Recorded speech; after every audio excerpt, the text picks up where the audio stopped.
Hello everyone, আসসালামু আলাইকুম। আপনারা কেমন আছেন? আশা করি আমি ভালো আছি।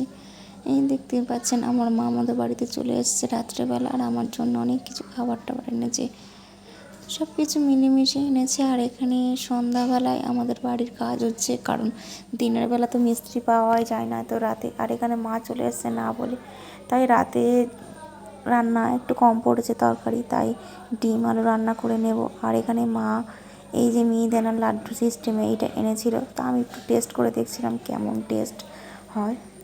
খুব সুন্দর লেগেছে। মারা তো এমনই হয়, মেয়ে কী খাবে না খাবে তার জন্য আনে। আর এখানে গরম গরম নারায়ণের দোকানে রসগোল্লা এনেছিল, আর আমার মেয়ে তো পা তুলে এখানে ঘুমাচ্ছে। আর সকালবেলা ঘুম থেকে উঠে দিন এতটাই বৃষ্টি হচ্ছে বলার মতো নয়। আর এখানে কাজ তো আটকে গিয়েছি। আর মা এসছে, আমার কোনো কিছু করতেই হবে না, মা তো সব কিছুই করে দেবে, মা তো মা হয়। আর এখানে মা পুঁই শাক দিয়ে চিংড়ি রান্না করবে, চিংড়ি মাছ। আর আমি এই সকালবেলা বাড়ি থেকে বার হয়ে যাচ্ছি, ওদিকে মা রান্না করবে। যেহেতু মা এসছে তাই আমি একটু বাইরে কাজ সারতে যাচ্ছি। আর এখানে কুরবানির জন্য সব গরু নিয়ে যাচ্ছে।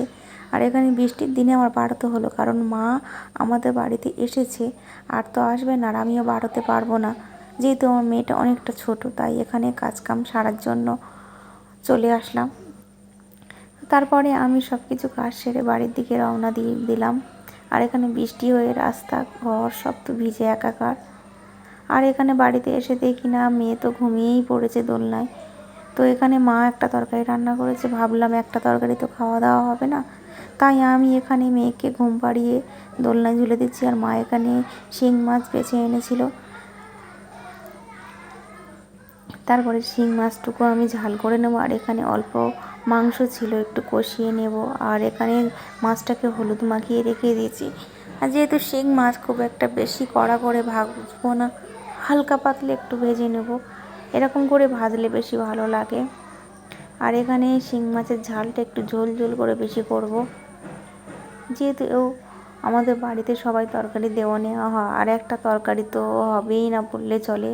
আর এখানে আমি সব কিছু মশলা দিয়ে অল্প অল্প জল দিয়ে মশলাটাকে কষে নিচ্ছি। আর এখানে জিরের বাটনা দিয়ে দিচ্ছি।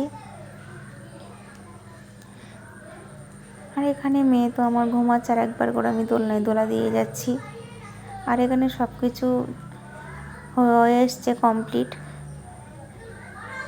তারপর এই যে মাংস কষা, মাছের ঝাল, আর এখানে পুঁই শাক দিয়ে চিংড়ি মাছও রান্না করেছিলাম এই যে।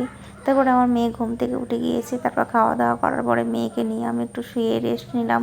আর এখানে আমি কি ঘুমোবো, মেয়ে তো উঠে গিয়েছে, ওকে নিয়ে আমি একটু খেলাধুলা করছিলাম, একটু হাসাচ্ছিলাম আর ভিডিও বানাচ্ছিলাম।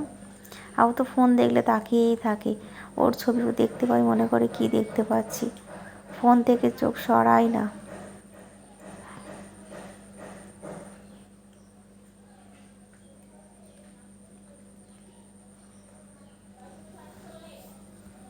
তারপরে বিকাল হয়ে গিয়েছে, আর এখানে আমার যার মেয়ে দুটো চলে এসেছে বিকালে খেলাধুলা করার জন্য। সন্ধ্যাবেলায় সবাই মিলে আড্ডা দিলাম।